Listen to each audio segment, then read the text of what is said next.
ideas. We've been giving you guys a lot of resources already to look online, and I think it helps once you start to see how some of the pieces begin to specifically come together to tell a story of place. So essentially, you're really trying to tell us a story of the place. Through obviously the study of how human beings inhabit that place, and you need to figure out a way that you start breaking up the system into a way that you can understand it, document it, experience it, document it, and then create a presentation that will be pretty much be self-explanatory. Right? So your presentations, in the end, for all the assignments in this class are going to be part of an exhibit that we're going to have at the end of the course. And as an exhibit, you're not going to really be there to present it. So right now, in the studios, you are showing a lot of your work to your instructors, and you're getting feedback, and you're probably standing up to talk about the ideas. But eventually, you're really not going to be able to speak for your work. The work will speak for itself. And so, just to start, a couple of really basic things of photography, and I think, you know, in today's generation, everybody's a photographer, right? We have iPhones, we have very cool apps that do, you know, stuff for us, and I think the key is to really focus on the message, right? So that we don't just get caught in the gimmicks of a lot of the applications, the photography applications that sometimes just sort of stuff that looks cool. So what is the message of your image is very important, and how you actually frame a photograph to convey that message. And so a few things in terms of thinking about a photograph. One of them is the figure ground. Okay, these are ideas that you're going to be discussing not in this first year, second year, third year, fourth year, fifth year. There's a lot of discussions of how you continue to develop a good image with figure ground, you know, throughout pretty much the rest of your stay here. This is the way that we start communicating space.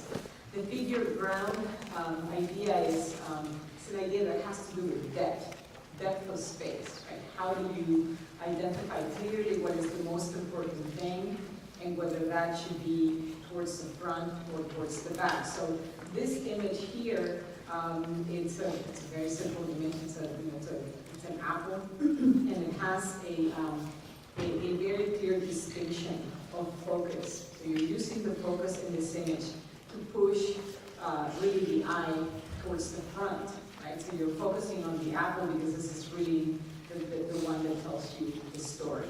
The background is blurred, right? So the blurry nature of it sets it into a stage. So it's not just an apple in space. It does exist within a room, and you can see that there are ideas here, like the edge of the table, that sets the stage for it being in a space, a room dimension. It defines its context. So it's not the same if you just take the photograph of the apple itself, right? Because we don't really know the story, we don't really know which context it exists in. So always locate your subjects within the context, right? If you go out there, you're trying to document human activity, if you just take a picture of the person, but that doesn't really tell us very much, right? In terms of how the person exists within the space. Another thing is that this apple is, it's also been eaten, right? And so already within the process of the apple being eaten, you actually see human presence.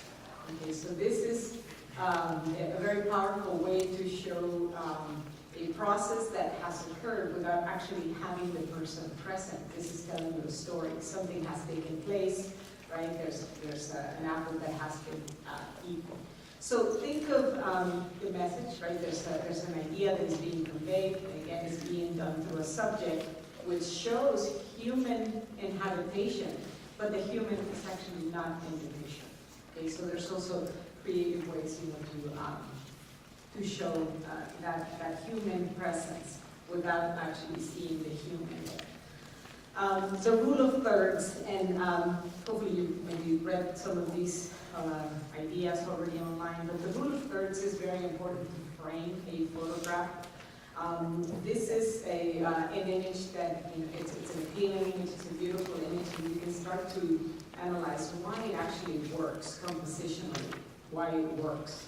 And when you overlay a grid, this is a very sort of fundamental idea of photography that actually we also use in drawing as well, to decide what is the structure of the image that you're taking, what are the elements and where they exist in space.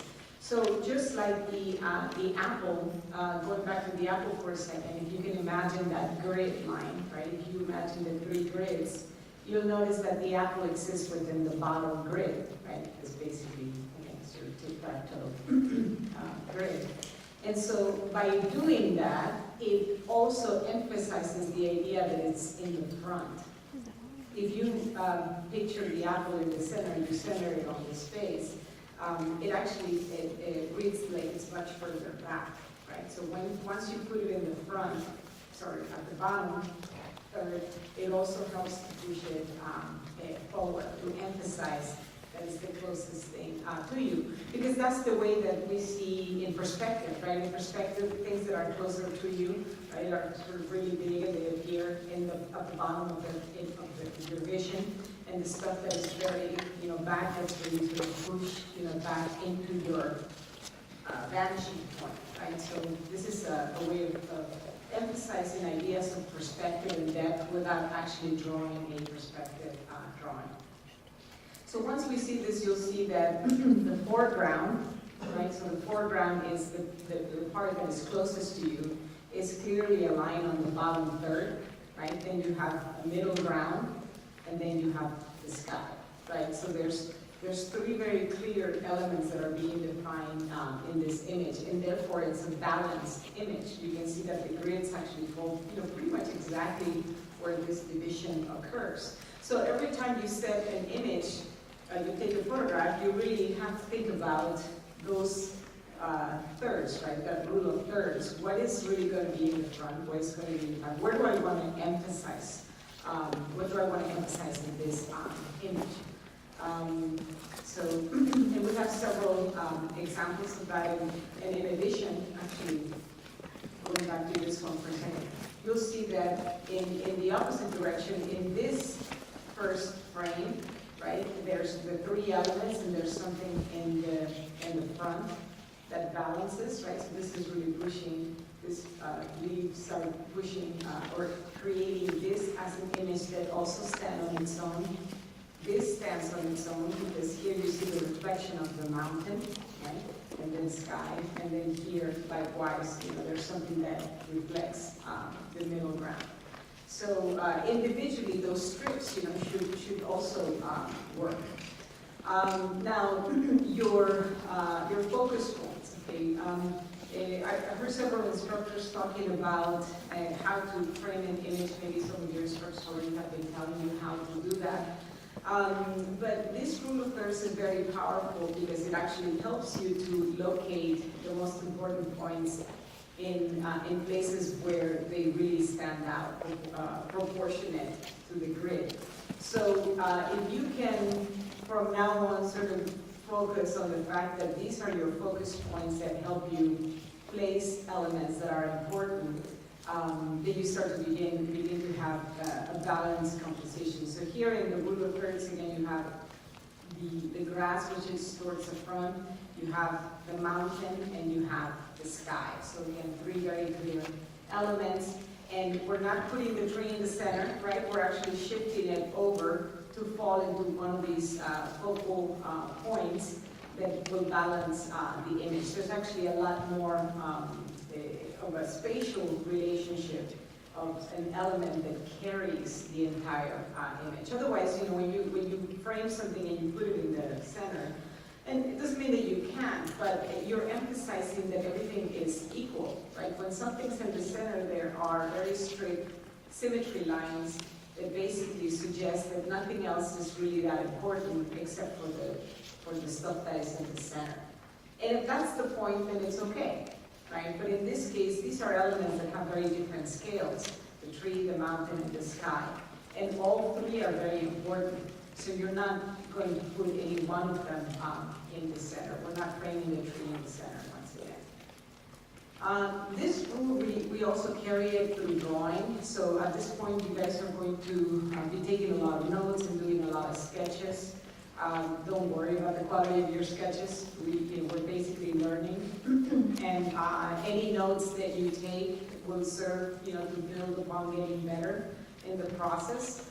And the sooner that you start also thinking of your drawings with that rule of thirds, then you'll be drawing already and designing things already within scale and proportion and in balance as well. I didn't put the grid in this one, but you can see that even on this grid, hopefully, the image, somehow the slides show much more like a black and white image, but it's really not. But once again, you have a foreground, right? So this is, you can see the bottom third is the city. And this slide, it doesn't show very well on the screen, but there is a middle ground that is the sky is actually very gray. And then the upper part of the sky is actually very light, but unfortunately we can't, it doesn't show exactly how it is.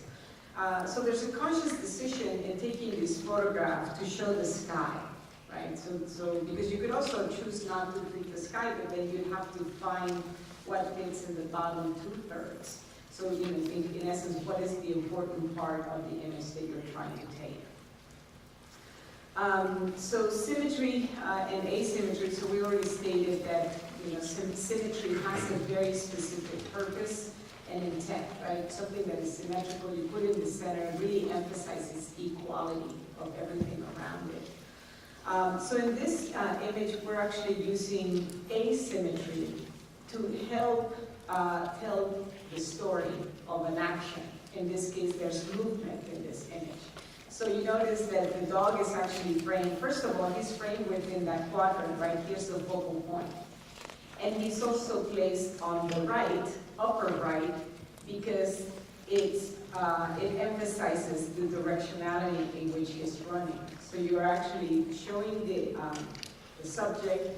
You notice that we didn't put the dog over here, right? He's over here because he's running towards the left.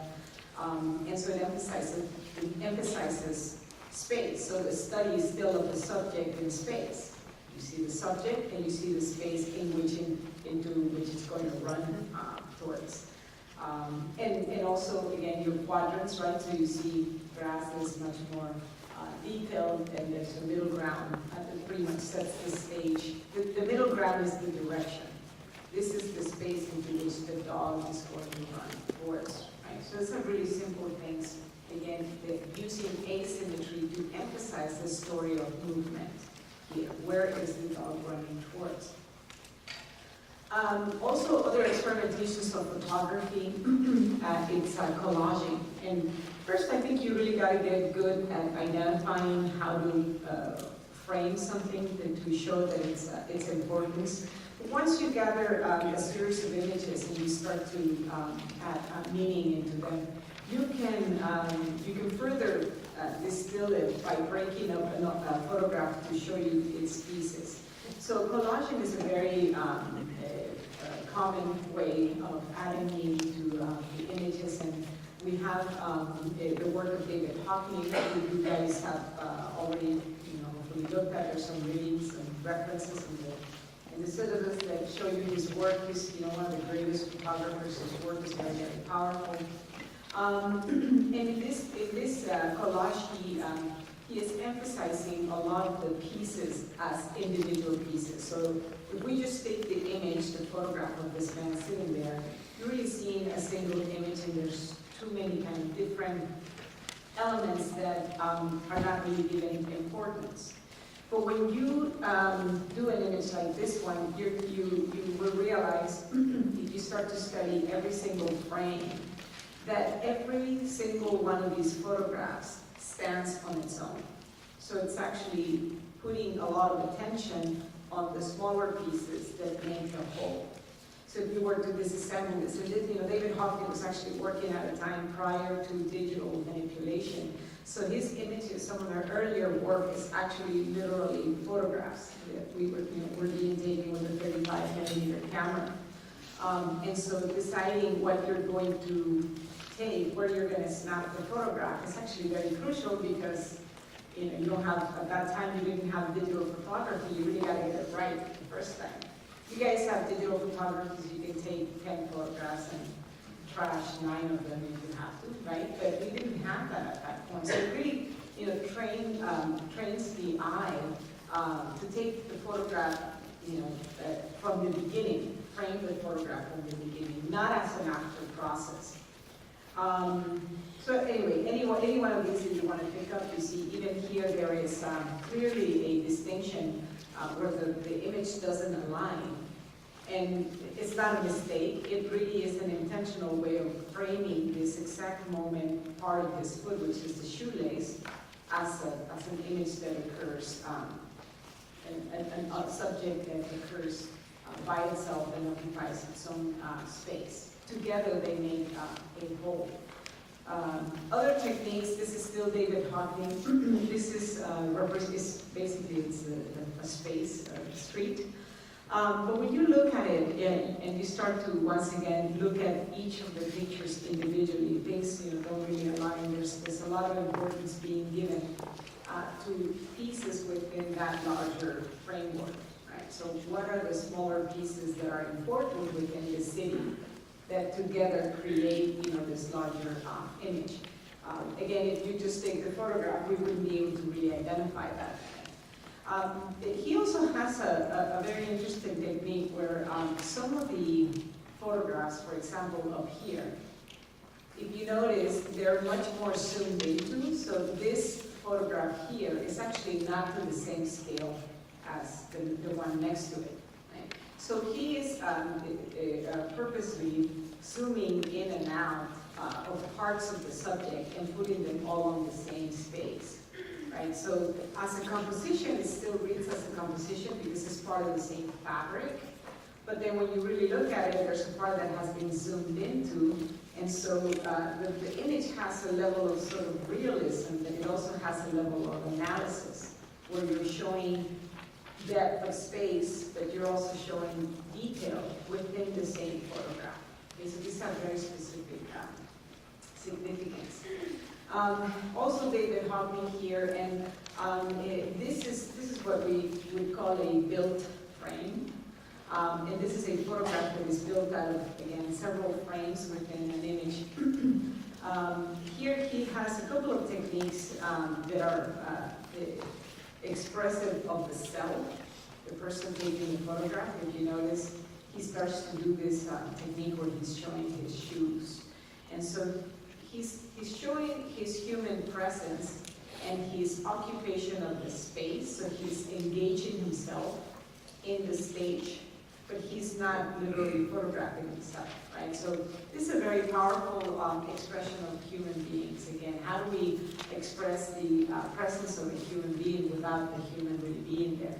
So I'm showing you a lot of images because I really kind of want you to think outside the box. We don't really necessarily want to see the obvious. We want you to really study ways in which you really focus on studying the space.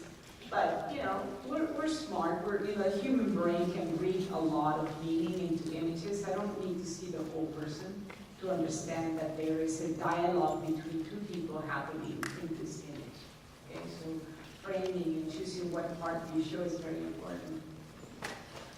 Also note that the image begins to open, right? So it's sort of like from the shoes, it starts to have this directionality this way and this way, right?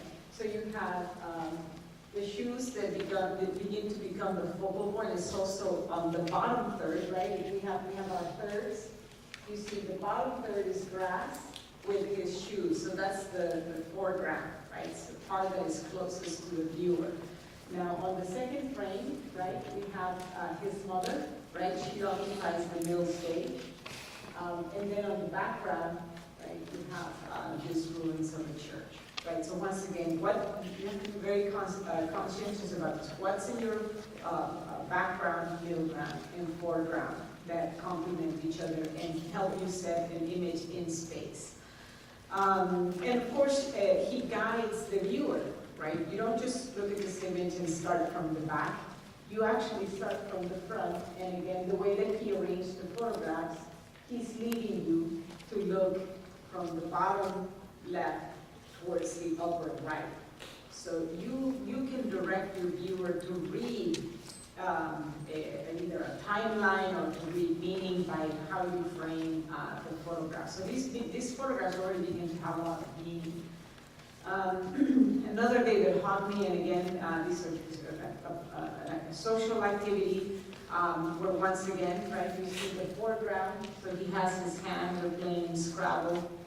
So this is himself occupying a circle, an activity. So it's not just peeking, through the door and photographing the activity, because then you're detached from the action, right? He, in a way, is showing us an activity that happens as a social circle in which people are around the table, right, doing different actions. There's a lot of complexity in the actions that are happening. Also, there is an idea of time here, because you see that, for example, for every person, there are several images, and they're superimposed, right? So you have four different sequences of expression of that person. So in a still image, you wouldn't be able to see a progression of emotion or a progression of movement. But by overlapping these four different shots, right, for every one of the persons you see, the woman here, there's four different expressions. So now you're actually adding, again, that sequence of time, right, to in meaning. So now you're showing an activity in process. It's no longer a static image. And so on, so on and so on. So look for ways, even the cat, right? The cat's probably the least expressive, as time goes by, he's still just sitting there, right? So within this image, there might be moments of exhilaration and moments of happiness and disappointment. And so you're really showing a process, a human activity in motion without actually being a movie, right? So powerful sort of ways. Other ways of showing meaning to sequences of photographs, because again, you have to tell us the story of your streets, is to use diptychs, what we call diptychs. Diptychs is basically a parallel of two ideas, right? Two images, two frames, two tablets. This actually comes, from the time of the Renaissance, where we started to do a lot of painting in the Renaissance that were printed in tablets that would open up like a book. They were sort of wooden frames, and so the word comes from that period of time where you convey an idea with two images, right? And let's see the power of these. Each of these images individually is framed in a very interesting way, right? So once again, you have on the image on the left, you see the middle ground, right? So the middle ground is essentially the place of sitting. You have the two kids, and if you notice, if we put the grid on this, you'll see that the kids are actually falling, their faces are falling on that, more or less on that grid, right? So they're activating the space with your rule of thirds. And there's also different textures here that are interesting.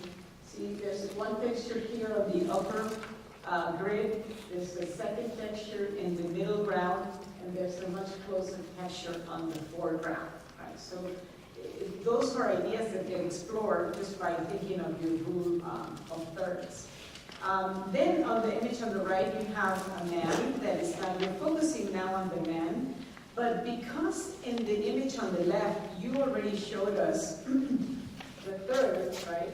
The ground, the middle ground, and the top. Once you look over to the image on the right, you identify him already being on the ground plane, so you can actually focus on him. If we didn't see the image on the left, this wouldn't make much sense, but we automatically relate that these are happening in the same space, but they're two different images.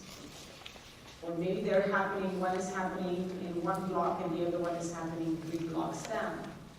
But they occur within ground space, middle ground, and upper sky. Also, notice that the images are placed so that they are facing each other, right? So the kids are looking in a direction and towards the same direction as the men, even if they're happening in a different place. So there's a relationship of these two images working together to tell a story. Very simple ideas of diptychs, two powerful images that relate to one another, really different subjects, but are talking about the pattern of the street and the way that the street gets used in three parts, from the floor, to the bench, to the wall. Right? That's how the street works, and you're showing that in this image. A triptych, this is a study of three images. Right? And these are actually some images, student work. I'm going to be showing you some of the student work that we do in the ENV China program, which I'll be talking about more later. But we have this international program that is open to all the students from environmental design, art. Well, it's open to all. It usually really is attended by architects, landscape architects, and planners. The art department hasn't sent students. They sent one student one time, but it's primarily the three disciplines that we have in this class. So if you guys are interested about that, I teach that program in the summer. So 5 weeks in China. And we also do a lot of photography work. It's a little bit, we have more time to do it, and it's much, when these are more advanced students. But I do want to show you some of their work, because you're going to see that photography, it's really something that we'll do in a very focused way, because our disciplines are very visual, for the entire time that you're here and beyond. So once again, here the triptych showing an idea, right? This is showing a narrative, showing a story. It's really photographs of the same place, but you're seeing the photographs at very different depth of space, right? So the first image really kind of pushes you out of the frame, and you're actually entering this courtyard buildings in Beijing. And as you proceed, right, there's a sequence, right? So you see from the first image, you go to the second one, and you see that the perspective line here is leading you, right? So from this image, this perspective line leads you to look from number 1 towards number 2, and then this leads you towards number 3. So looking for the perspective lines of your images and seeing which one do I put first, right? It really shouldn't be random. It's not just like, well, just put the 3 however. No, there really is a thought of composition, how one again, it sort of pushes you in and then pushes you to the next one. Right? There's a sequence of photographs that's taken. And then you see the details, right? So here you see all the little pieces, and this is really kind of focusing once again on human inhabitation, but there's not a single human in the picture, right? The focus, as you can see, is on the images that express human life, right? So we're really kind of focusing down to the dresses, right? So when you guys go out there and you're photographing your streets, sometimes it's going to be very hard, right, to point the photograph at somebody. You probably don't want to do that in some of the streets that we assign. You definitely don't want to do that, right? You might get in trouble, right? So, but there's ways, right, that you can get creative while still showing that human presence without pointing the camera at somebody's face. Again, another sequence. This again, it's a sequence. It's a triptych that tells a story, right? And there's the stage occurs, right? There's a backdrop. There's the water elements. Again, your rule of thirds. And then there's motion, right? So there's an activity that started, it occurred, and it ended, right? And so if you wanted to start making this become a diagram, you might actually start to add notations at the bottom, where you start to even say 5 minutes, 10 minutes, 15 minutes, whatever. And then it's an entire idea without having to write a single word about it, right? Just notations, 5, 10, 15. So again, ideas of motion, process, ritual, human activity, things that occur within the city. And then from there, again, this is all student work coming from the China program in the summer that we do. You can start experimenting with as many frames as you like, right? This is a frame of 4. Each of the individual images, again, stands on its own, but together they tell the story of place, right? So if I just show you the photograph of the child, it doesn't really tell you anything about the place, right? However, the close-up nature of that face really humanizes the space, right? Because once you put a human being in the image, I mean, it just becomes real, it becomes human, it's warm, it's engaging. And then you actually, zoom out and show the entire frame. So focusing at different distances and composing these images together is telling an entire idea. Okay, so just for like 5 seconds, if you guys need to get up and stretch, so that some of you are sleeping. So if you're sleeping, please go home now. Okay, some people sleep. Just stretch for a minute.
From the skill of the human being and the engagement of the human to the material itself, to the material being applied, and to the finished product.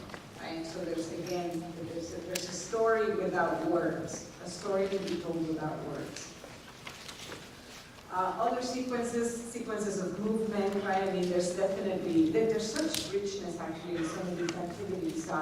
When we're in China, we're constantly seeing people dancing on the streets, and I mean, it's really like this amazing life that you just kind of get drawn and pulled in. It's really hard to convey that to somebody. We always want to take little movies of it.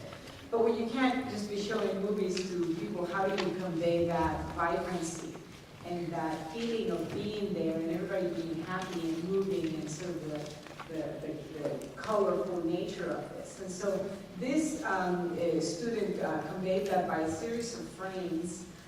One first that shows the image of the activity in landscape form.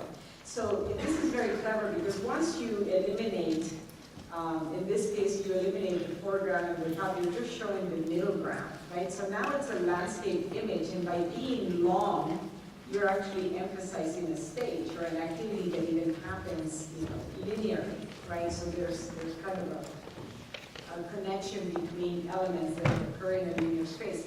That if you frame it as a square, it's static, right? There's no place for things to move. So the landscape format it actually helps to start to show movement, and then below that, again, frames of that movement.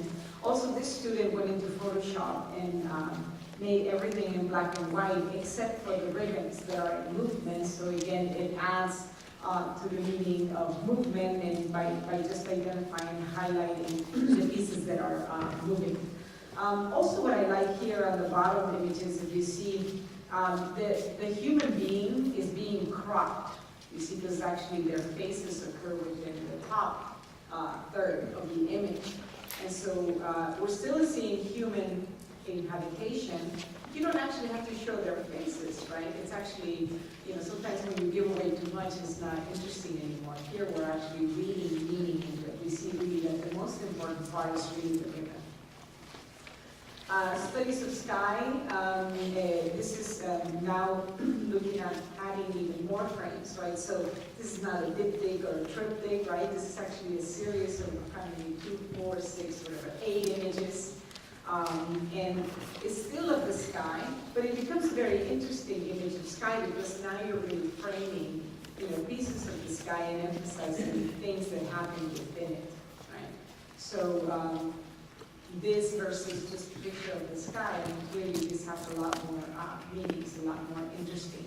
And there's also movement, right? Because you see this height thing that it's appearing in different frames. So you start to put it in movement now, right? Now you're showing us that's something that flows. Other studies, again, some of these are beginning to be experimentations, and so you're welcome to experiment as you like, but clearly, again, movement, progression, human activity, the space of children, right? The ground space, the space of children. And in this case, the focus is on the child activity and the elements within the city that relate to a child's scale, not to the adult scale, right? Notice that everything that the adult sees is cut off, because we really are not trying to show that. We're trying to show the children's space, right? So clever ways to give us a specific user perspective, right? Because you're gonna go out there in the streets and identify all these different people. How do we start to say, I'm going to show how you view the world and how you view the world and how you experience it. So add a level of meaning to your images.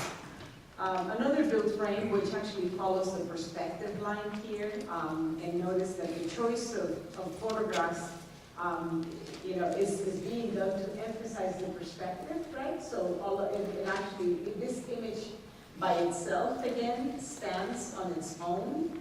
It doesn't really it's not even really clear how it fits into the street, but it was a detail that occurs along that street. So you see, you start to make the perspective, but really when you look at these images, they're not really part of the image. They're actually close-up details that occur on the street.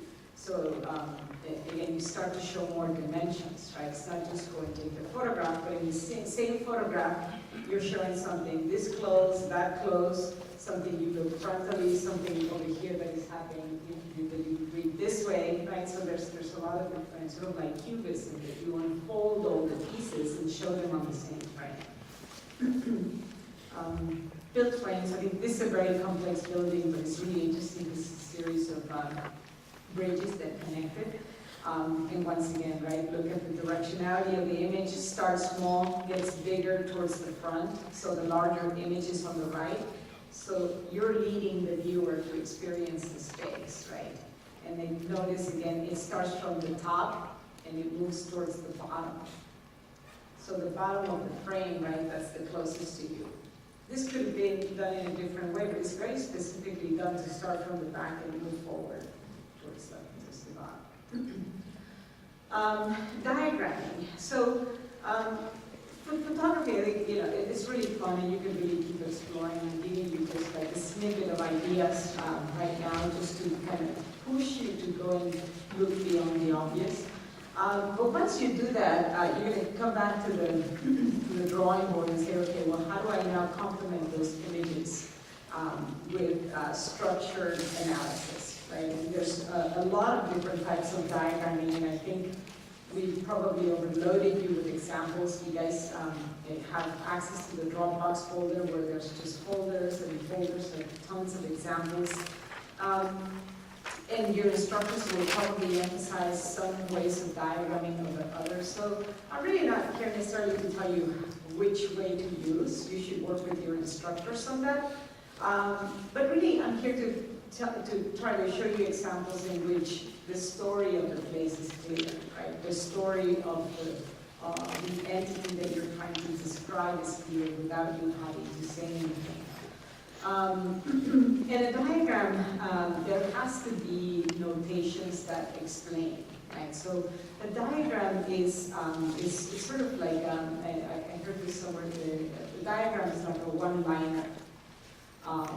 That it really is just a snippet, sort of the quickest, most simplified way to tell you how something works, or the process of something, right? How it works, its processes, what it does, what are the pieces, right? To understanding it in its more fundamental way. Right? And diagrams can get very complex, but if we bring it just down to the basics, right? It's as basic as this IKEA image. What is this image about? How to start a project, and how do you start it? Yeah, you need two people. This is basically saying, you know, you need to do this job with someone else. Somebody needs to help you. But there's not a single person or word, sorry, in it, right? It's just, it basically just comes down to the dumb idea of, you know, you need somebody to help you with this project so that you can be happy. Simple diagrams, these actually show process, right? So here, you're showing an idea of how to start a project. You need two people, right? Clearly, everybody identifies that this is the beginning of the project, right? This is a process. This sets of diagrams identify a process. Okay, so you know, you can start to take, you know, sort of your little notes, because when you go out on the streets, you're going to see very different things happening. And process is one of those things we want to document. So a simple way of folding steps, right? So there's notations, but there's also minimal explanations, right? So if you have to write a paragraph about the diagram, it's no longer, the diagram doesn't work, right? So you can test this by talking to your friends and showing them, here's a diagram, what am I trying to say? And they'll be like, I don't know. So it's not clear, right? So you have to explain it, you know, it's not successful. It takes a long time to get to that stage, by the way. You know, we're still diagramming, and, you know, fifth-year architects are diagramming. You know, I teach, you know, third, fourth-year students, and we're still, you know, diagramming to different levels. This is how we explain the things that we design. Because again, we're you know, as design professions, you know, we're envisioning buildings and cities and landscapes that don't exist. So we have to find a way to explain them. How do we get somebody to buy into our ideas? We have to explain the process, right? Because nobody's going to give you the money if they don't understand what you're trying to build. So you want to get investors, you have to explain to them, sell it to them, so that they understand where you're going with this. Other things that diagrams explain, it's the parts, the kit of parts, right? So we talked about how do we make a project. We talked about a process. What is the process of doing an activity? What are the parts involved in it, right? So when you see a car, we understand what it does, but we don't really understand the pieces, right? So in this case, this is a completely pulled-apart system. This doesn't show us necessarily how it works, how you start the engine. No, we don't see movement. We don't see that. That's not what this diagram is for. This diagram is to show you the kit of parts, all the individual parts that go into it. However, notice that we didn't just explode the car and all the pieces are laid out. The pieces are laid out in the form of the car. You see the 4 tires, right? We didn't put the tires all together. There's the 4 tires, right? And then the transmission, or everything that holds the car together. And then on top of that goes the seats, and then on top of that goes the body of the car. So notice that in this diagram, you also have your foreground, your middle ground, and your background. And the fact that you put the tires on the bottom goes to say that the tires are at the, you know, on the ground, the seats are in the middle, and then the top of the body goes above. So just by how the pieces are positioned, you're also adding to the meaning of this diagram, right? It could have been done in a different way where you just put all the tires over there and all the doors over there, but no, there's a very specific way of laying out the pieces in this diagram to also show you something about not just what the parts are, but where they go, right? How they are hierarchically placed. A big note that it's going to take some time to maybe sink in as we get started, but a photograph is not a diagram. Okay, a photograph is not a diagram. You can use photography to begin to convey ideas, and I showed you the built frames of David Hockney, which begin to have meaning, right? But they're not diagrams. per se, right? I mean, these are really things that are happening. We understand there's an activity going on here, but if I showed you this image, I don't know, or you don't know why I'm showing you this image. Why do you think if I show you this image, what's the message I'm trying to tell you? That I'm a fan? Yeah, but okay, you're reading that. What do you think I'm trying to tell you? That I like sports? Yeah. Okay. Do you see how you're all reading different things? Because this is not a diagram. I'm not actually telling you anything about it yet. It's just a picture. You know, it's just a picture. I am not giving it any meaning yet. Right? This has meaning. This is starting to explain, right, where the pieces go. A photograph is not a diagram. If you want to use a photograph to make a diagram, you have to make the notations on it to explain why I'm showing you this image. I'm okay with football, but I'm not a huge fan, you know. But I just think that it's a really good example of how you start to delineate. Okay, now you know that I'm showing you this image because we're going to plan the tackles now, right? We're going to plan the play. So you want to use photographs to help your diagrams. You need to make them diagrams. You need to make notations on them that actually show intent, process, take it apart, right? Not every diagram has to show all of those things, right? You're probably going to have in your studies several diagrams to help you convey the entire idea, right? Each of you have 3 11 by 17 sheets. Well, if that's not a single diagram, you might actually need several diagrams to convey a complete idea. So a couple of examples of something more visual, that we can kind of see as it plays. And again, this is a photograph of a project, sort of an experimental project. But you see, I'm already kind of having to explain it to you, right, verbally. So if I have to explain it to you, okay, we're not talking about diagrams, they're not diagrams, it's a photograph of an entity. And here's a few more photographs. Okay, maybe if I show you 20 photographs, maybe you start to kind of see what this project is about.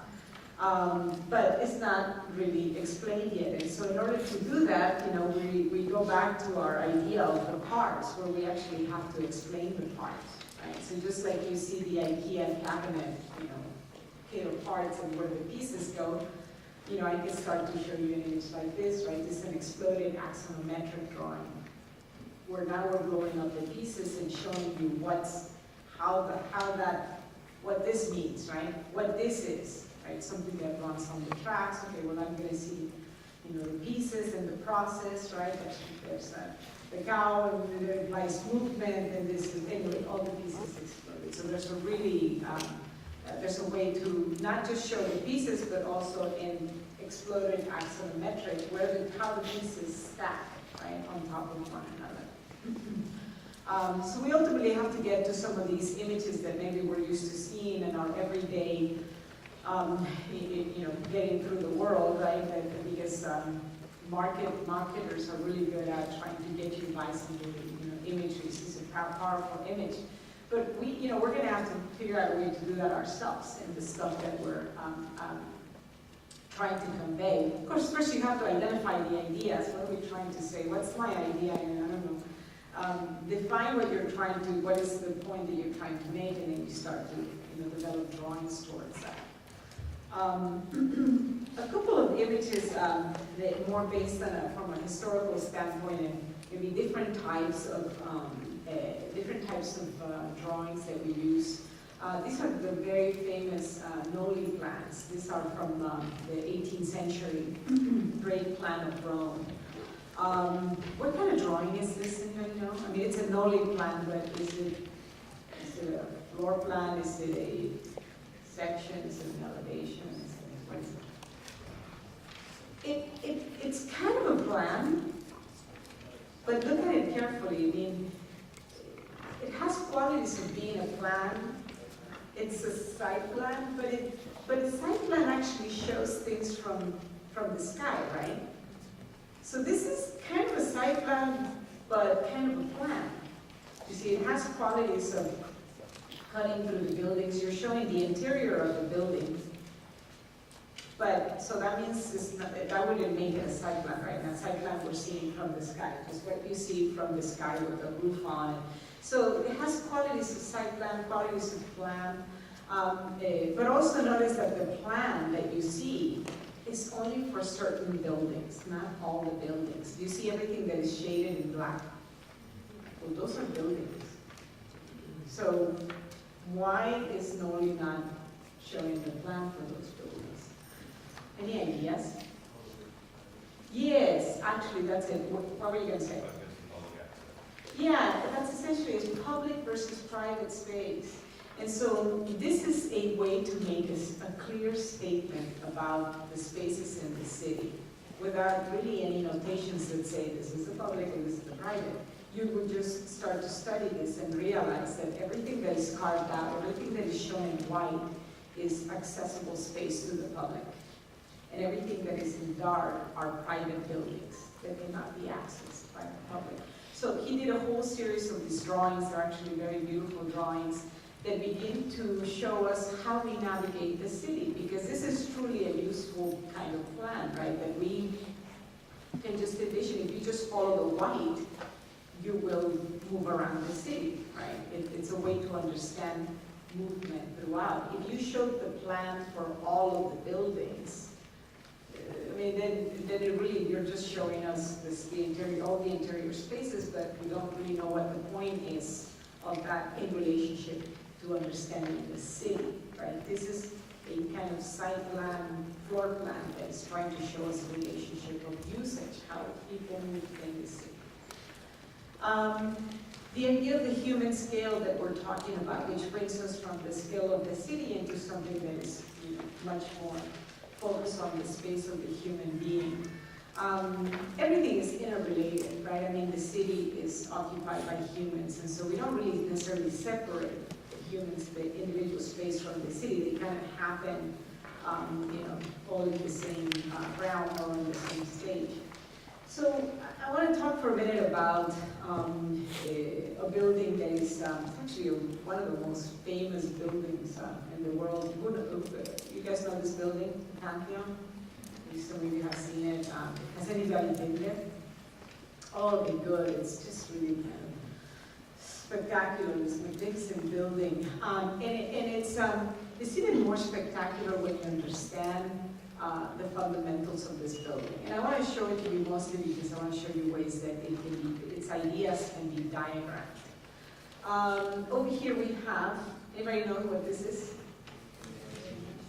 The what, sorry? The what? It's a drawing done by Leonardo da Vinci, yes.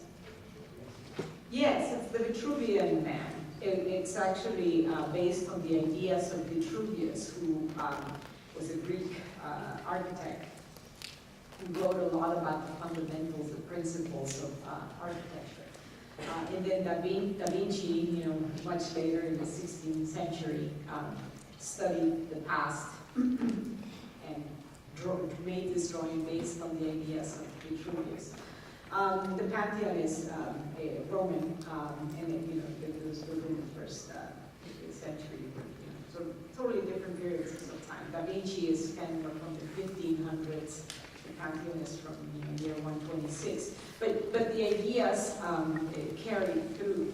Right? The ideas were revived in the Renaissance period. All the ideas of human scale and the connection of the human body to the heavens, because there is this magical relationship of the human body to the perfect geometries, which are the circle and the square. Right? That's this really kind of magical sort of relationship, magical connection. And that's a really powerful idea. And in a way, you see, this is a diagram conveying an idea. The Vitruvian Man is a diagram that tells you that there's an inherent relationship of scale, dimension of the human being through geometries, the perfect geometries of nature, right? Simplest diagram, very, very beautiful, very simple. And it's a combination of a drawing, right, with a superimposed set of geometries. And so we start to kind of study the principles of this building, and we encourage you guys to use sketchbooks, right? To get a sketchbook, we didn't actually require that you have one. I know some instructors are requiring it. You should have a sketchbook. Because it is your thinking path, right? This is where all the processes go down that you're thinking about. Sorry?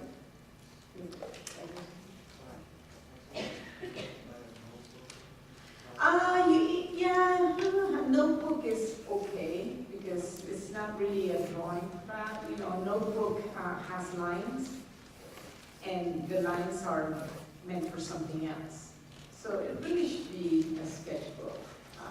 It's a good sort of habit, because again, lines are for writing, right? So you need a blank page. It's a good habit, I mean, certainly you can start, but it's just the paper's different quality, a million reasons, it's more volatile. A sketchbook is meant to last. If you make drawings like this on a notepad, they're going to disappear in a few years because the paper will erode, right? It's not meant to take good quality pencil or ink. So we do encourage you guys to get a sketchbook. And these are notebooks that begin to have those sort of studies, right, where you're just, sitting waiting for the bus and you start to sketch the ideas of how you represent the main ideas of this project. So all of these, each one of these actually begin to be diagrammatic expressions of how the building works. This magical relationships of scale to, geometry, I mean, again, they're not new, right? They're coming from, this is actually 16th century, but Vitruvius again, from a much previous time, from the Greek era. And it carries through how we design space. So based on these principles of perfection, of the circle and the square in relationship to the human being, the Pantheon was designed with those proportions, right? So no matter how big you make this building, right, if you want to make it much bigger, it's going to retain the proportions, right? Because you can't take this building and just stretch it. That you would destroy the proportions of the circle and the square. And so no matter how big you want to make it, it's always going to be related to the human scale, right? Because we know that, again, the human relates to those two perfect geometries. So that's the principle of this building, and the way that we can begin to show those geometries is by making drawings like floor plans and sections and elevations and begin to make notations. A floor plan by itself, if I just show you the floor plan, it's not a diagram yet. It's on its way to becoming a diagram. It's not a diagram yet. Okay? I start to make notations of geometry. Okay, now I understand what you're trying to tell me by using this floor plan. So you can take a floor plan and use it 10 different times to make different notations on it to express a different idea.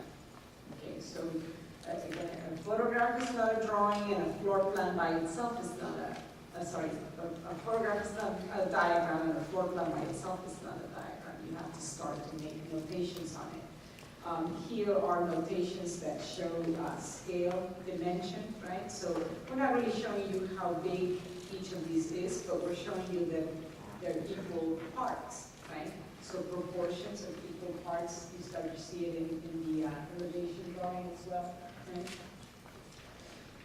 Here's the idea of perfection, that there's a sphere. So now when we show this as a sphere, see, it's not just a circle anymore. It shows, you can see that this blue entity is a sphere. So now you're implying the third dimension, right? So it's no longer a flat drawing. The fact that this is drawn as a sphere now certainly puts us in a three-dimensional space. It conveys an idea. Here it is in 2 dimensions. There's the circle, there's the floor plan.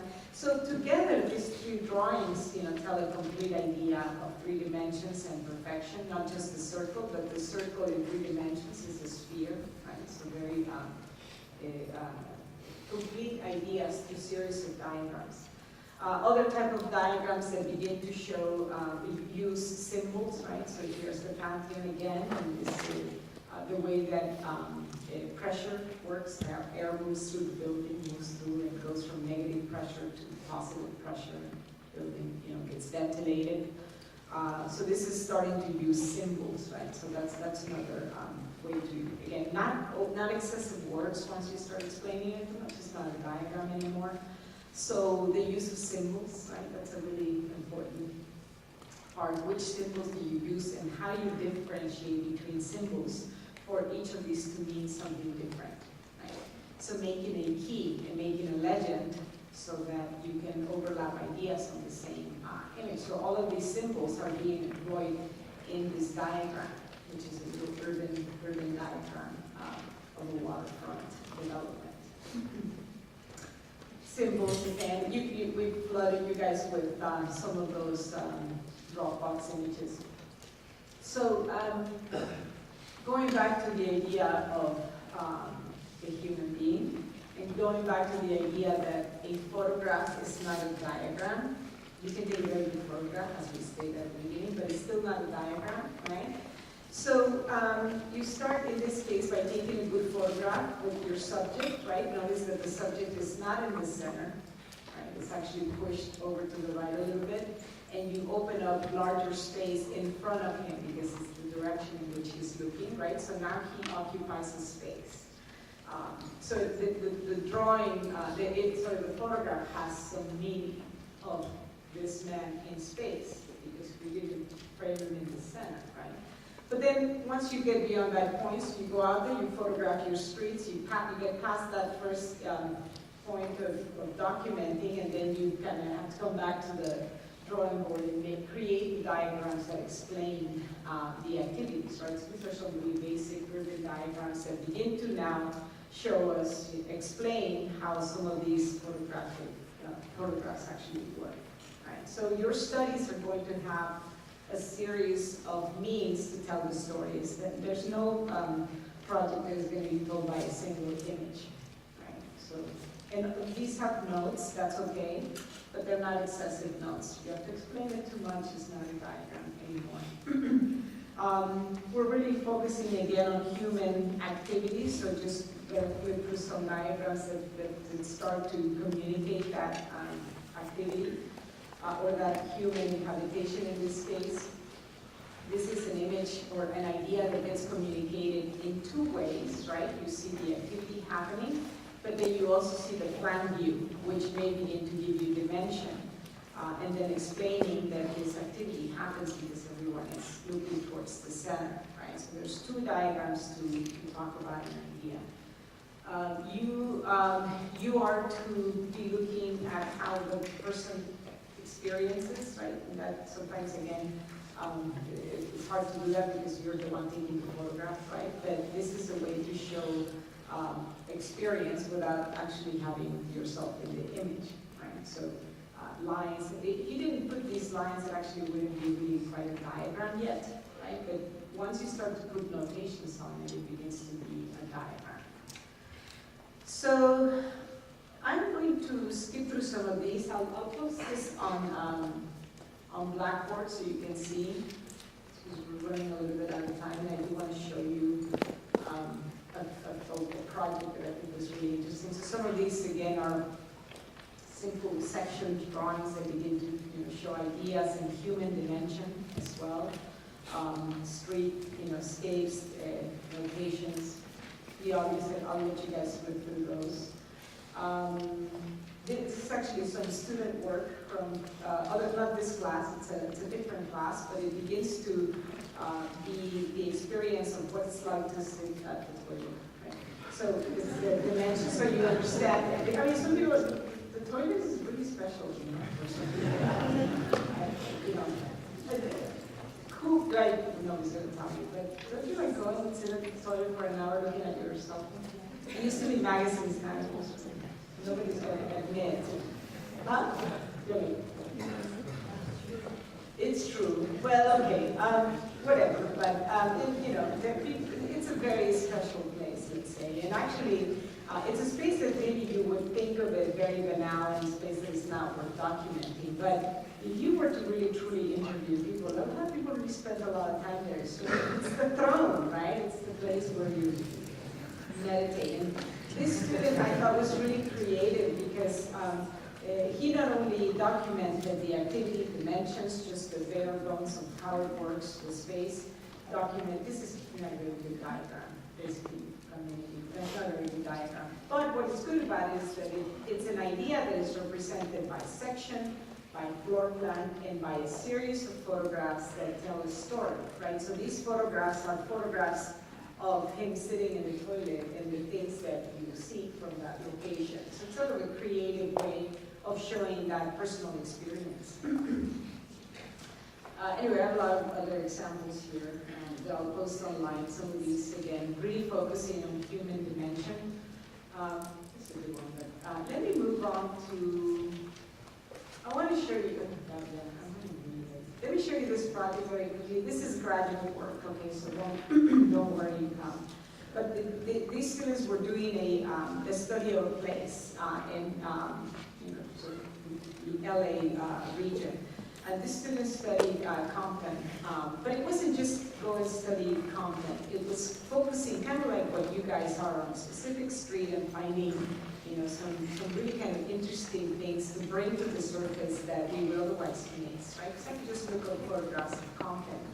But this student actually found this place in Compton where these things happen, right? Like horses on the street, and it's like a whole sort of activity. And it was really an interesting activity. So she just focused on that. The entire project was about that because it's very telling how the space works. So because you have basically a neighborhood where you have streets and cars and houses, but she found this thing that is happening there with the horses, and then like this sort of rodeo culture and how they occupy the street.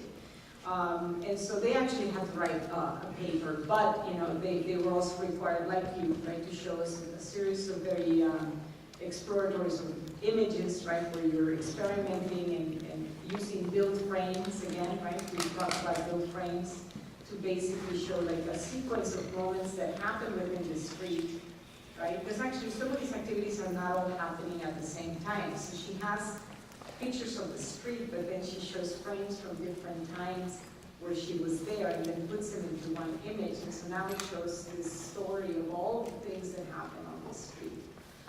She places them on a map, right? Some of these things are the obvious, but you guys are basically going to tell us that where in the world, we are. Why does it matter? Why is this activity interesting? It's interesting because it's in the heart of urban LA, right? This is not like out in a ranch somewhere in Northern California between nothing. No, this happens in the middle of the city. That's why it's interesting. And there's a variety of images that are being used, which go from superimposing a section, right, a cut through the street, to an image, to a drawn section, to a partial floor plan, to key labels, right, that just say quick ideas about it. So this would be a complete study of this space, right? So just to give you ideas of how you can do this. Developing diagrams, right, some symbols, right, where you start to study the inside of the house and how the house is also transformed. The whole lot, right, how it's transformed for this sort of agriculture idea. Again, single-family home being used in a very different way. Location, okay, these are some of the obvious. A different student, these are also master's students, but this is a timeline. This is showing history, the passing of time, but with photography, right? And again, these are, it's a photographic slivers, right, from different pieces of Broadway. And putting just key notations of the time, and you see this collage of pieces, so you kind of see how they change and how you have this overlapping language, architectural language with all of these new and kind of constantly changing fabric. The user, right? There's users from the past with users from the present, and it's a really interesting collage. The abstract should be concise, 500 words, and it should stay as a body of text, okay? Many people have been asking if you can take the abstract and take pieces of it and use a little bit of text here, a little bit. Then it's not an abstract anymore. An abstract stays together. You can use text in other parts of your presentation, but the abstract is really what gives us a sense of what the project is about. It doesn't have to be historical, it could be a poem, it could be any kind of writing that you like. Another way of documenting, through build frame, documenting the street, making notations, what is vacant, what is occupied, what types of uses, right? You guys are going to be doing that. So, anyway, I know I rushed through a lot of stuff, but I'll put it on the blackboard so you guys can get access to it. Please don't get up yet. We have a couple of announcements.